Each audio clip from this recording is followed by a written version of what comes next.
بسم اللہ والصلاۃ والسلام علی رسول اللہ اما بعد۔ یہ صفحہ نمبر ہے 126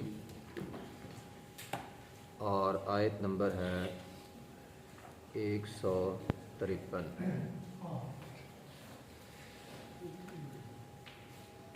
اعوذ باللہ من الشیطان الرجیم، بسم اللہ الرحمن الرحیم۔ اذ تسعدون ولا تلوون علی احد والرسول یدعوکم فی اخراکم فاثابکم غما بغم لکی لا تحزنوا على ما فاتكم ولا ما أصابكم والله خبير بما تعملون۔ اذ تسعدون، جب تم چڑھے جا رہے تھے، ولا تلوون علی احد، اور تم میں سے کوئی ایک بھی پیچھے مڑ کر نہیں دیکھ رہا تھا، والرسول یدعوکم، اور رسول صلی اللہ علیہ وسلم تمہیں بلا رہے تھے، فی اخراکم، تمہارے پیچھے سے، اور رسول تمہیں پیچھے سے آوازیں دے رہا تھا، فاصابکم، پس پہنچا تمہیں، بدلہ پہنچا تمہیں، غما بغم، غم پر غم، لکی لا تحزنوا، تاکہ نہ تم غم کرو، علی ما فاتکم، اوپر اس کے جو تم سے فوت ہو گیا، چھوٹ گیا، ولا ما اصابکم، اور نہ ہی اس پر غم کرو جو تمہیں مصیبت پہنچی، واللہ، اور اللہ، خبیر، باخبر ہے، بما تعملون، جو تم عمل کرتے ہو۔ اس آیت کریمہ میں اللہ رب العزت نے وہ حقیقت بیان کی ہے جو آج کے زمانے میں بھی صحابہ اکرام پہ رضوان اللہ مجمعین پہ بعض لوگ الزامات لگاتے ہیں۔ اللہ نے وہ نقشہ یہاں پہ کھینچا ہے کہ اصل میں احد کے دن ہوا کیا تھا۔ اللہ رب العزت فرماتے ہیں اذ تسعدون، یاد کرو وہ وقت جب تم چڑھے جا رہے تھے۔ اچانک حملہ ہوا، صحابہ اکرام، جس طرح وہ کہتے ہیں نا، بندہ حواس خطا ہو گئے بندے کے، دہشت زدہ بندہ ہو جاتا کبھی کبھار، سخت اضطراب کی حالت تھی، اور صحابہ اکرام نے پہاڑوں کی طرف رخ کر لیا۔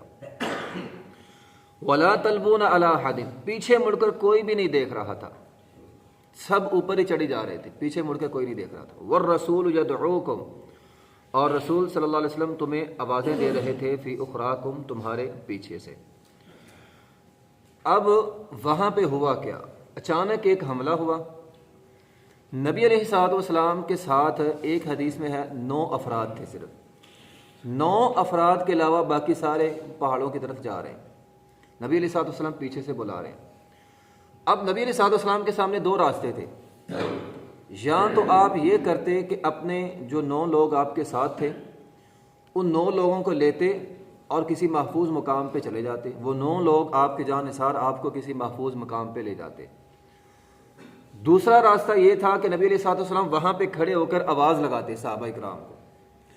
آواز لگانے کا مقصد یہ تھا کہ سارے اکٹھے ہو جائیں، ایک کثیر تعداد نبی علیہ الصلوۃ والسلام کے پاس جمع ہو جائے، اور نبی علیہ الصلوۃ والسلام سب کو جمع کر کے ایک زوردار قوت بنا کے وہ جو مشرکین کا وہ جو گہراؤ تھا نا، اس کو توڑ کر پورے لشکر کی حفاظت کرتے۔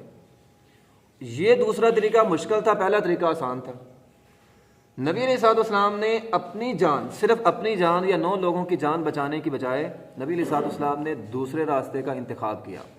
حالانکہ نبی علیہ الصلوۃ والسلام کو اس بات کا پتہ تھا کہ یہ جو میں آواز لگاؤں گا نا صحابہ اکرام کو، یہ صحابہ اکرام سے پہلے مشرکین تک آواز پہنچ جائے گی۔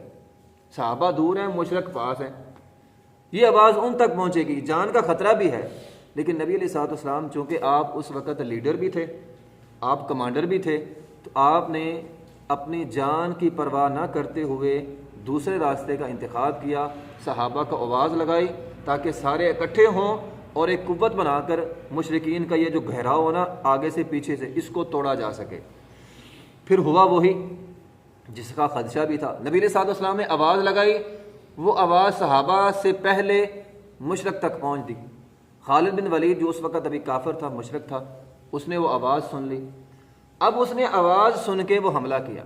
پھر وہ واقعہ پیش آیا جو پیچھے بھی سنا چکا ہوں، ایک زوردار حملہ نبی علیہ الصلوۃ والسلام پہ ہوا۔ 9 لوگ آپ کے ساتھ تھے، جن میں 7 انصار تھے، 2 مہاجر تھے۔ 7 انصار باری باری شہید ہو گئے، اور مہاجر میں وہ جو طلحہ رضی اللہ تعالیٰ عنہ، سعد بن ابی وقاص رضی اللہ تعالیٰ، ٹھیک ہے، جن کے بارے میں نبی علیہ الصلوۃ والسلام نے فرمایا تھا اے سعد تیر چلاؤ تجھ پر میرے ماں باپ قربان ہو۔ سعد کہتے ہیں میں وہ خوش نصیب کا، نبی علیہ الصلوۃ والسلام نے پہلی دفعہ میرے لیے یہ جملہ بولا کہ میرے ماں باپ تجھ پر قربان ہو، اور طلحہ رضی اللہ عنہ کے ہاتھ شل ہو گئے۔ وہ تفصیلاً واقعہ پیچھے ہم نے پڑھا ہے۔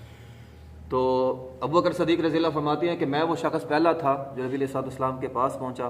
پھر ہوا وہی، صرف وہ 7 شہادتیں ہوئیں، لیکن نبی علیہ الصلوۃ والسلام کے پاس صحابہ کرام آئے، آپ نے وہ پورا ایک زور بنا کے مشرکین کا وہ گہرا توڑا، اور توڑ کر آپ صحابہ کرام کا وہ جو بچا ہوا لشکر تھا اس کو لے کر ایک گھاٹی کی طرف جو ہے وہ چلے گئے۔ تو وہ جو نقشہ جو ہے وہ یہاں پہ کھینچا ہے، وَالرَّسُولُ يَدْعُوكُمْ فِي أُخْرَاكُمْ۔ اصل میں یہ وہ بات ہے جس پر صحابہ کرام پہ اعتراض کیا جاتا ہے۔ وہ جو رسول بلا رہا تھا، نبی علیہ الصلوۃ والسلام صلی اللہ علیہ وسلم بلا رہے تھے اور صحابہ نے آواز نہیں سنی۔ اصل میں آپ دیکھیں، وہ منظر دیکھیں، اچانک حملہ ہوا۔ ہماری زندگی میں ایسے واقعات اللہ نہ کرے ہوا ہو کہ موت پاس سے گزری ہو۔ اگر کسی کی زندگی میں ایسا واقعہ ہوا ہے کہ وہ سمجھ رہا ہے کہ بس موت تو میرے پاس سے ہوئی ہے، یہ کنڈیشن اس آدمی کے ذہن میں ہے کہ بندے کے حواس ختم ہو جاتے ہیں۔ چند لمحوں کے لیے کان سننا چھوڑ دیتے ہیں، زبان بولنا چھوڑ دیتی ہے، ہاتھ پاؤں کوئی حرکت ہی نہیں ہوتی۔ اگر زندگی میں ایسا حادثہ کسی کے ساتھ ہوا اسے اس واقعے کا پتہ ہے۔ تو صحابہ اکرام کے پاس سے موت چھو کر گزری، جو بچے تھے نا ان کے پاس سے موت چھو کر گزری تھی، ان کے حواس وہ جو ہے نا وہ قائم نہیں تھے۔ ایک صحابی ہیں رضی اللہ تعالیٰ عنہ، وہ بیان کرتے ہیں کہ جب حذیفہ رضی اللہ تعالیٰ وہ بیان کرتے ہیں کہ مسلمانوں کے حواس اس قدر خطا ہو گئے تھے کہ مسلمان حملہ کیے جا رہے ہیں، حتیٰ کہ میرے والد ان کی تلواروں کی زد میں آ رہے ہیں۔ وہ مسلمان تھے، ان پر مسلمانوں نے حملہ کر دیا۔ میں نے آواز لگائی اور میرے والد ہیں، مسلمان ہیں، اتنی دیر میں وہ شہید ہو چکے تھے۔ آپ اس سے اندازہ لگائیں، کسی کو کوئی سمجھ نہیں آ رہی، کسی کو کوئی سمجھ نہیں آ رہی۔ تو صحابہ اکرام کی کیفیت یہ تھی، تو وہ سارے جائے جا رہے تھے۔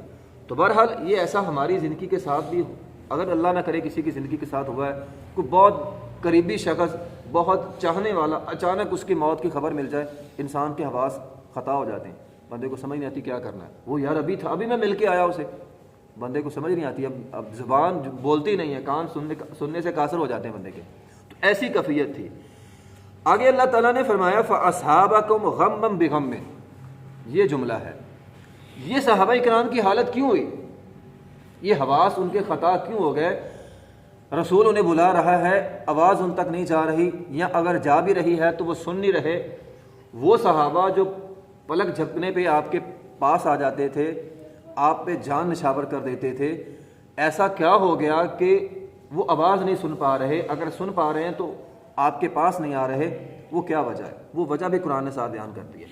فَأَصَابَكُمْ غَمًّا بِغَمٍّ، قرآن یہ کہتا ہے صحابہ کو غم پہ غم پہنچا۔ ایک غم تو صحابہ کو تھا اچانک شہادتوں کا، لیکن قرآن کہتا ہے ایک غم اس سے بھی بڑا تھا۔ وہ غم کیا تھا؟ وہ نبی علیہ الصلوۃ والسلام کی وفات کی خبر تھی۔ اصل میں یہ وہ خبر تھی یا یہ وہ پکار تھی۔ ایک حدیث میں شیطان نے یہ آواز لگائی تھی، بعض مشرکین نے یہ آواز لگائی، آواز لگی، وہ آواز آگے آگے پہنچتی گئی، پھر مسلمانوں نے یہ جملے بولنا شروع کر دیے کہ نبی علیہ الصلوۃ والسلام وفات پا گئے۔ اصل میں یہ وہ خبر تھی جس سے ان کے اوسان خطا ہو گئے، کسی کو کوئی سمجھ نہیں آ رہی تھی۔ آپ دیکھیں جب نبی علیہ الصلوۃ والسلام حقیقت میں وفات پائے تھے، اس وقت عمر بن خطاب جیسا دلیر بندہ، بہادر بندہ بھی، وہ کہہ رہا کہ اگر کسی نے یہ جملہ بولا کہ نبی علیہ الصلوۃ والسلام وفات پا گئے، میں اس کی گردن اتار دوں گا۔ اس وقت صحابہ کرام کی یہ حالت ہو گئی تھی۔ تو اگر حالانکہ اس وفات میں جب آپ کی وفات ہوئی، صحابہ کا قصور نہیں تھا، یہ ایک طبی موت تھی ایک نبی علیہ الصلوۃ والسلام کی، لیکن وہاں جو خبر چلی تھی صحابہ ہماری وجہ سے پیغمبر وفات پا گئے، شہید ہو گئے، یہ وہ ایک خبر تھی جس نے پہلی خبریں وہ بھلا دی۔ جب آدمی کو غم پہنچتا ہے، اگر اس کے بعد فوراً بڑا غم پہنچے تو پہلا بھول جاتا ہے، پہلی تکلیف بھول جاتی ہے۔ تو صحابہ کرام نے جب یہ سنا کہ نبی علیہ الصلوۃ والسلام وفات پا گئے تو وہ ان کے اوسان خطا ہو گئے۔ صحابہ کرام کی حالت یہ تھی کہ اب کسی کو کوئی سمجھ نہیں آ رہی، کوئی پہاڑی پہ چڑھ رہا ہے، کوئی وادی میں جا رہا ہے، کوئی پیچھے ہٹ رہا ہے، حتیٰ کہ بعض لوگ مدینہ میں آ گئے۔ جو کل میں نے حدیث سنائی حضرت عثمان غنی رضی اللہ عنہ کے بارے میں، بعض لوگوں نے کہا تھا ان پر اعتراض کرتے ہوئے کہ یہ احد کے میدان سے مدینے میں آ گئے، تو عثمان غنی رضی اللہ تعالیٰ ان لوگوں میں شامل تھے۔ کوئی سمجھ نہیں آ رہی نا، وہ پیچھے بھائی ہم پڑھے ہیں، انس بن نضر رضی اللہ تعالیٰ چند لوگوں کے پاس سے گزرے، وہ بیٹھے ہوئے پریشان، وہ تمہیں کیا ہو گیا؟ کوئی سمجھ نہیں آ رہی، وہ کیا ہو گیا تمہیں؟ نبی علیہ الصلوۃ والسلام فوت پا گئے۔ انہوں نے کہا اگر یہ خبر سچی ہے تو تم یہاں بیٹھے کیوں ہو؟ جس چیز پر نبی علیہ الصلوۃ والسلام نے جان دی ہے تم بھی اس پہ جان دے دو۔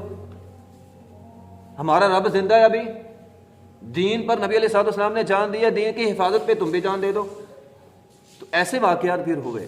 تو فَأَصَابَكُمْ غَمًّا بِغَمٍّ، اللہ تعالیٰ فرماتے غم کے بعد ایک بڑا غم تمہیں پہنچا، اور وہ جو بڑا غم تھا وہ نبی علیہ الصلوۃ والسلام کی وفات کی خبر تھی۔ اچھا، بڑا غم کیوں آیا؟ لِكَيْ لَا تَحْزَنُوا عَلَىٰ مَا فَاتَكُمْ وَلَا مَا أَصَابَكُمْ، تاکہ تمہیں غم نہ رہے کس بات کا؟ عَلَىٰ مَا فَاتَكُمْ، جو تم سے چھوٹ گیا۔ کیا چھوٹا تھا؟ مال غنیمت۔ اب ابتدا تو وہیں سے ہوئی تھی نا، مال غنیمت کا ذہن میں آیا، دنیا کا مال ایک ذہن میں آیا، تو وہ مال تو اب ختم ہو گیا۔ تو عَلَىٰ مَا فَاتَكُمْ، جو تم سے چھوٹ گیا وہ مال غنیمت۔ وَلَا مَا أَصْحَابَكُمْ، اور جو تمہیں نقصان پہنچا۔ نقصان کیا تھا؟ صحابہ کی شہادت۔ بڑی غم کی خبر اس لیے آئی تاکہ یہ چھوٹے چھوٹے غم بھول جائیں۔ نبی علیہ الصلوۃ والسلام کی وفات کی خبر کے اندر بھی خیر ہے، تو یہ ہمارے لیے کتنا بڑا سبق ہے کہ بندے پر بڑی سے بڑی مصیبت آ جائے نا، اس کے اندر بھی انسان کو مثبت سوچنا چاہیے، اس کے اندر بھی کوئی نہ کوئی خیر کا پہلو ہوتا ہے، اس کے اندر بھی کوئی نہ کوئی اچھائی ہوتی ہے۔ تو اللہ تعالیٰ فرماتے ہیں یہ بڑا غم خبر آئی اگرچہ کافروں کی طرف سے تھی، لیکن تمہارے اندر اس میں یہ تھا کہ وہ جو چھوٹے چھوٹے غم تھے نا تمہیں، وہ ہم نے تمہیں بھلا دیے۔ تو یہ ہمارے لیے بڑا اہم سبق ہے، ہماری زندگی میں بھی ایسا ہو سکتا ہے، غم بغم ہو سکتا ہے۔ آپ بڑا غم سنیں، اس کے بعد ایک اور بڑا غم آ جائے۔ دیکھیں، ایک ہم یہ سیکھ رہے ہیں، صحابہ اکرام کا ایک وہ سیکھنا تھا جو مسجد نبوی میں تھا، نبی علیہ الصلوۃ والسلام سے باتیں سیکھتے رہے۔ ایک یہ سیکھنا ہوتا ہے، ایک سیکھنا ہوتا ہے مشکلات کے بعد۔ مشکلات کے بعد جب بندہ سیکھتا ہے نا، وہ سیکھ بندے کو بھولتی نہیں ہے، وہ ہمیشہ یاد رکھے۔ جو چوٹ کے بعد بندے کو سبق حاصل ہوتا ہے نا، وہ بندے کو بھولتا نہیں ہے۔ تو اللہ تعالیٰ نے اس مشکل میں بھی صحابہ اکرام کی تربیت کی ہے۔ آپ دیکھیں کیسی تربیت ہوئی۔ ایک صحابہ اکرام جو مسجد نبی میں بیٹھ کے سیکھتے تھے، ایک اللہ تعالیٰ نے میدان جہاد میں بلا کے لے جا کے وہاں پہ سکھایا، اور صحابہ اکرام اس واقعے سے ایسے سیکھے کہ اس کے بعد اس جیسا واقعہ پیش نہیں آیا۔ نبی علیہ الصلوۃ والسلام کی زندگی میں نہیں آیا، صحابہ اکرام کی پوری زندگی میں ایسا واقعہ پیش نہیں آیا، اس کے بعد یہ غلطی نہیں ہوئی۔ تو ایسا سیکھے وہ لوگ۔